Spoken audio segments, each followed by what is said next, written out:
Welcome to my podcast. You are more. I'm your host, Amy, and I'm really excited to be here with you tonight. Tonight, we're going to be talking about something that's just been kind of floating through my mind. And I'm obviously in the real estate business, and I have a lot of connections with a lot of people across the country. I talk to a lot of people every single day of my life, right? And a common theme that I'm seeing across the board, right, is that there's a lot of people that are like everything is changing, everything is shifting, things are happening, things are they feel a little bit out of control, a little bit unstable. And yet they're working hard to do everything that they can do. And they're facing what they would say is a strong headwind towards their success.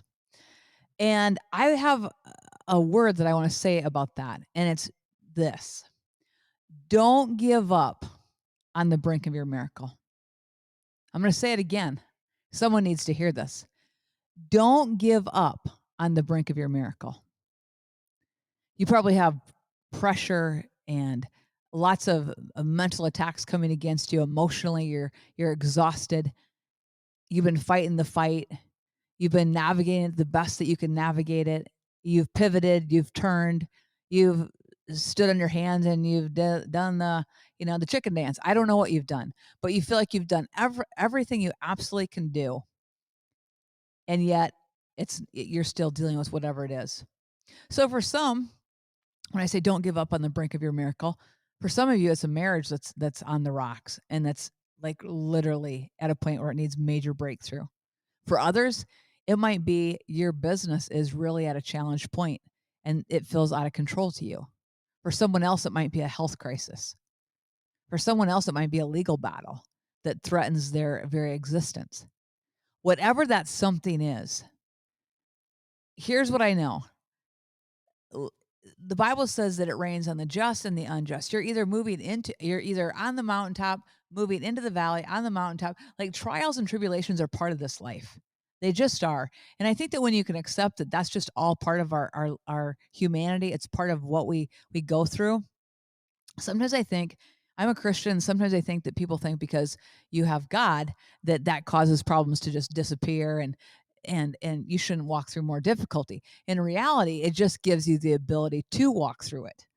And I faced some challenges in my life, and I don't know what I would do without my faith.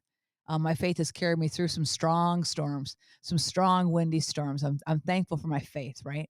Are you thankful for your faith? I'm thankful for my faith. And I want to talk about don't give up. Don't give up. Don't give up. Don't give up. Here's the thing, when you get to the point where you're about ready to throw in the towel, in my experience, when you're to the point where you've done everything that you can humanly do, you've thrown everything at it, reality of it is that you're at a point where you don't know if it's your next step or the following step or the next step. You don't see the light at the end of the tunnel. I can tell you this, if you keep walking and you keep doing, your breakthrough's coming.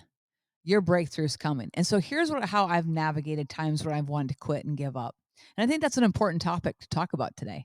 There have been times that I've just wanted to sit down, give up, and not do this anymore. And what does that mean? Not do this anymore. Whatever the situation was. Maybe it was work. Maybe it was a family issue. Maybe it was a personal issue. Whatever it was, I've had those seasons and I've had those times where I've just wanted to sit down and give up. And then you have moments where you have great contrast. And when I say moments of great contrast, moments of what would it look like if I did give up? Who would be impacted by my giving up? How would that affect my generations? How would that affect how would it affect my community? How would it affect my family? How would it affect things if I did decide to just give up? There's a massive ripple effect, isn't there?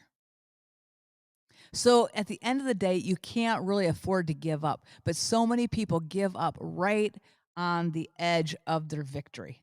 They give up on the edge of the victory. And so today I want to talk about just a few things that I have done that have helped me navigate my way to victory, that have helped me navigate my way to seeing, okay, my breakthrough is here. Okay, I just walked through this crisis. Okay, all right, I'm on the other side. And here I say this all the time. If you've listened to this podcast at all, you're like, oh yeah, I know what she's going to say. You have to put the vision in front of you. When you're walking through a crisis, you must put the vision in front of you. You have to put it in front of you. So when I'm saying that, get your dream board out. What does it look like for you to walk in what you're called to walk in? What does it look at like to see that thing that you're standing for break? Get a picture of it. I don't care if you run out to the mall and take a picture and act like you've written a book and you're standing in a bookstore and you're a best-selling author. I don't care if it looks like you're on a wonderful romantic vacation with your spouse when you're actually walking through hell with them. I don't care if it looks like you've bought a new house and car and you're living a life that you've only dreamt of, and right now you're having a hard time making your mortgage payment. Like all those things. I don't care if you're in a health situation and you're fighting right now to stay positive, you're fighting to see the goodness, you're fighting to see next steps. Put the vision in front of you of what you want to see. Put it in front of you and let your eyes gaze on it. Guys, we are such amazing. God created us so amazingly, right? That eye gate is so powerful. It's so critical that you watch your eye gate. You're like, Amy, what the heck are you talking about? What you take in and what you consume is so critical to your future. So you have to kind of you have to guard your mind, right? You have to guard it. So that it means that what you focus on, what you look at has to line up with where you want to be. Okay. So stick it on your mirror, stick it on your car dash, stick it wherever you can see it every day. Remind yourself every time you want to give up, go look at it, go stare at it, go think about it, and just visualize yourself in that situation. That's one way to keep moving forward when you want to give up, right? Second thing, you must keep your mouth right. You have to keep your mouth right. And that is hard. So I say you got to find a few friends that you have the ability to be really honest with, have the brutal, ugly conversations, release the stress of it, and hopefully they're the kind of friends that just let you off and go, okay, good. You release the pressure valve. All right. Now get back on the horse and start walking again. Right. That is a critical thing. You have to have a safe place. You have to have an outlet to be like, here's what I got going on. And now since I've released all this to you, I've said it all. And something happens when you get stuff on the outside of you. I've found that when I get these things on the outside of me, that they become smaller. Sometimes when we just let them build up and build up and build up, and we just let them ruminate in our mind and ruminate and they just grow and get bigger. But if you can just get them outside of you and actually look at the words you're speaking, they lose power.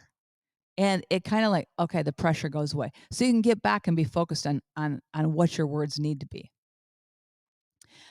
You have to make a decisive decision, right? That no matter what, you're going to see it through. No matter what, you're not going to quit.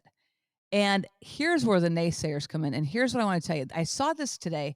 This is just a statement, but it really it resonated with me. It's actually in 1 Kings 18, and it's talking about Elijah.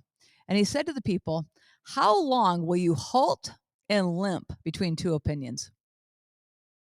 How long will you halt and limp between two opinions?"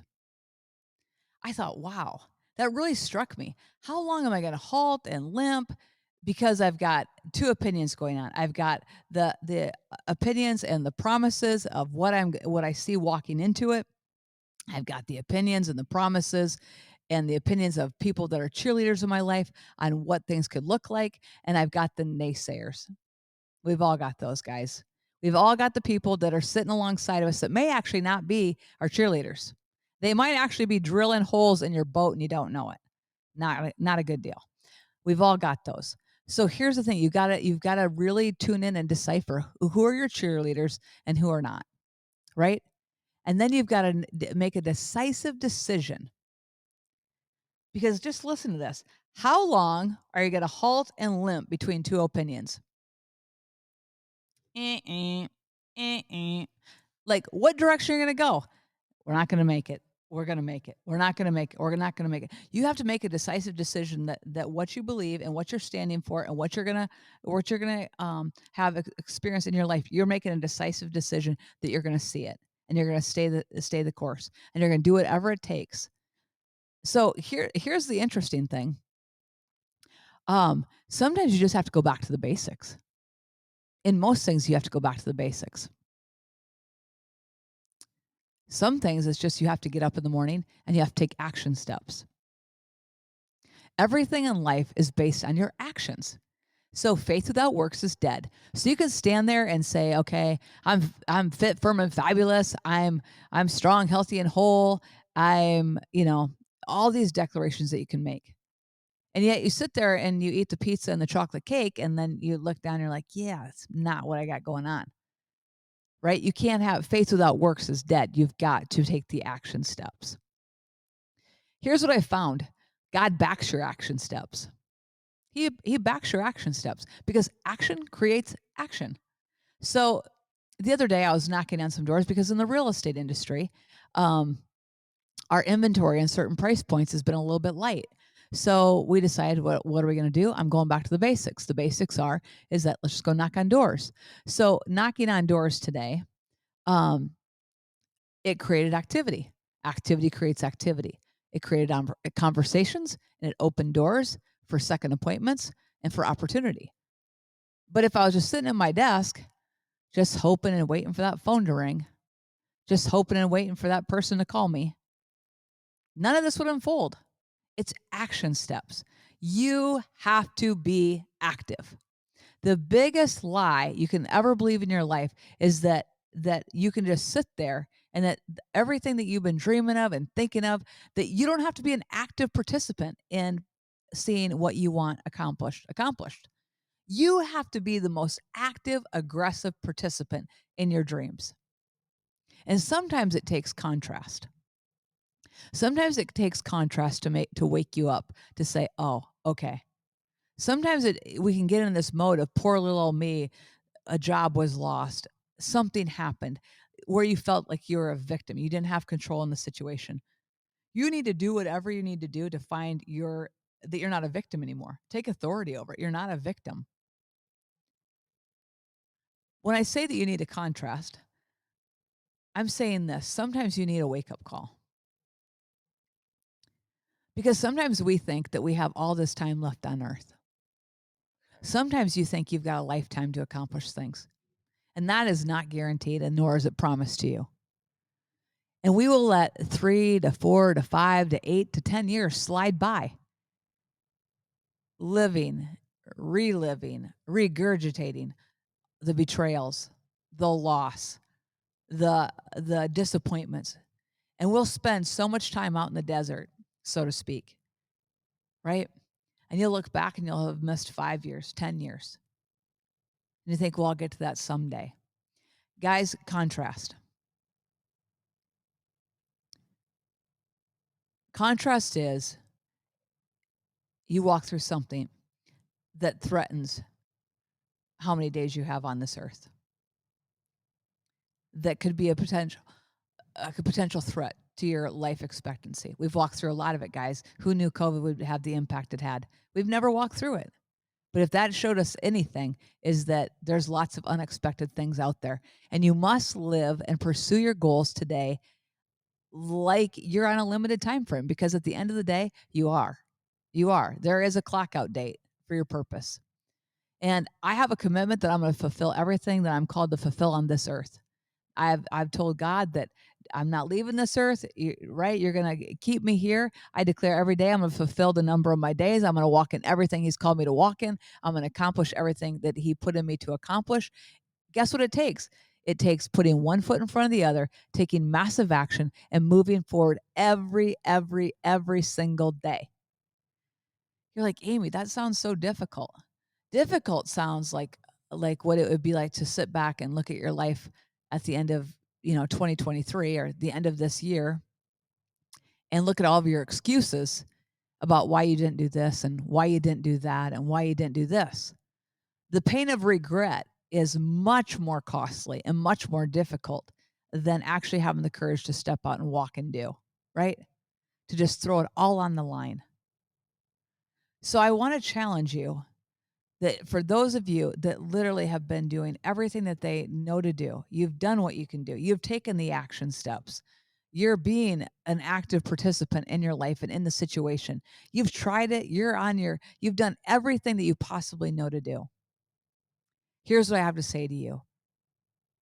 When you've done all that you can do, stand. Be firmly committed and firmly rooted in your opinion. Don't be tossed to and fro by the opinions, right? Guard that eye gate, guard that mind. There are times and seasons in my life that I am so particular about who I let around me. And you're like, that is strange. No, there are a lot of times where I'm like, ooh, I don't let very many people in that inner court because I know what I'm contending for.